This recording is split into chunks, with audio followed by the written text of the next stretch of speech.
नमस्कार, मैं कविता उनियाल, आप देख रहे हैं मीडिया टुडे टीवी।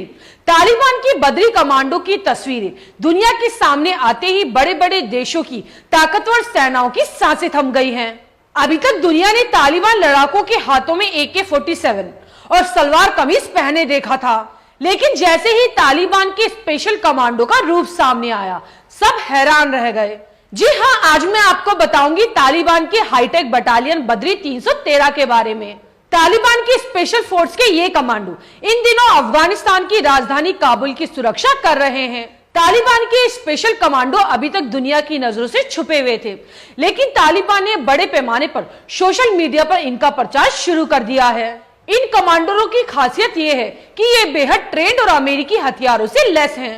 इन कमांडो के पास बेहद घातक अमेरिकी M4 rifle, body armour, night vision device, bullet proof jacket और हथियारों से लैस गाड़ियां हैं। जानकार बताते हैं कि ये तालिबान कमांडो एक खास मकसद से काबुल में तैनात किए गए हैं। इस न्यूज में मैं आपको तालिबान की कमांडो फोर्स बटालियन बदरी 313 के बारे में बताऊंगी। बदरी कमांडो कैसे हैं और इनका नाम बदरी 313 क्यों और इनकी तैनाती का मकसद क्या है, ये सारी जानकारी मैं आपको इस वीडियो में बताऊंगी। अगर आपको न्यूज अच्छी लगे तो न्यूज को लाइक करें। अगर आप हमारे चैनल पर नए हैं तो हमारी मीडिया टुडे टीवी चैनल को सब्सक्राइब करें और हाँ, बेल आइकॉन को जरूर प्रेस करें ताकि मेरी न्यूज सबसे पहले आप तक पहुंचे। बदरी कमांडो कैसे हैं और इनकी तैनाती का मकसद क्या है? दरअसल तालिबान की बदरी 313 बटालियन अत्याधुनिक अमेरिकी हथियारों से लैस है। ये कमांडो M4 राइफल का इस्तेमाल कर रहे हैं, जबकि तालिबान लड़ाके AK-47 के साथ नजर आते हैं। दूसरी तरफ जहां तालिबान लड़ाके पगड़ी और सलवार कमीज पहनकर लड़ाई कर रहे हैं, वहीं बदरी बटालियन के कमांडो हेलमेट और काला चश्मा पहने दिख रहे हैं।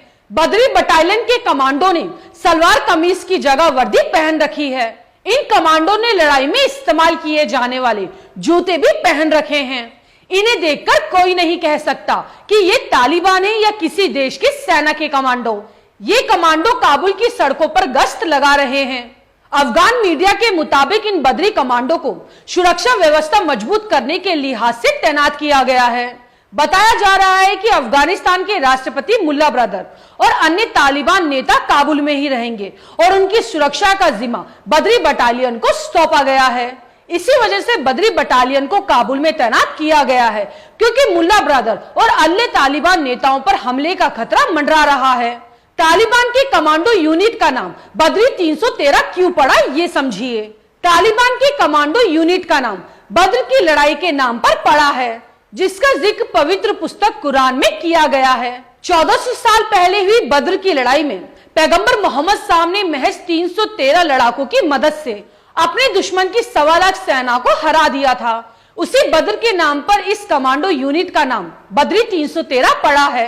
एक रिपोर्ट के मुताबिक किसी अन्य स्पेशल फोर्स कमांडो यूनिट की तरह से बदरी बटालियन को तालिबान के अज्ञात ठिकानों पर लड़ाई की ट्रेनिंग दी गई है। माना जा रहा है कि इस ट्रेनिंग में पाकिस्तान सेना ने तालिबान की मदद की है। ये कमांडो शहरी इलाके की जंग में माहिर हैं, जबकि अन्य तालिबान लड़ाके पहाड़ी और गोरिल्ला युद्ध में माहिर हैं। तालिबान ने जब से इस बटालियन के बारे में पहली बार जानकारी साझा की थी, तब कहा गया था कि तालिबान ये संदेश दे रहे हैं कि वे अत्याधुनिक सैन्य सुविधाओं से लैस हैं। तालिबान के अड़ियल रवैये के बारे में तो सभी जानते हैं, लेकिन एडवांस हथियारों की कमी की वजह से उन्हें नेटो फौज से लड़ते हुए पीछे हटना पड़ता था। लेकिन अब तालिबान आधुनिक हथियारों से लैस होता दिखाई दे रहा है, जिससे बड़े बड़े देशों की ताकतवर सेनाओं की सांसें थम गई हैं। आप मिलेंगे अगली खबर के साथ। आपको मेरी ये न्यूज कैसी लगे मुझे कमेंट करके जरूर बताएं। शुक्रिया।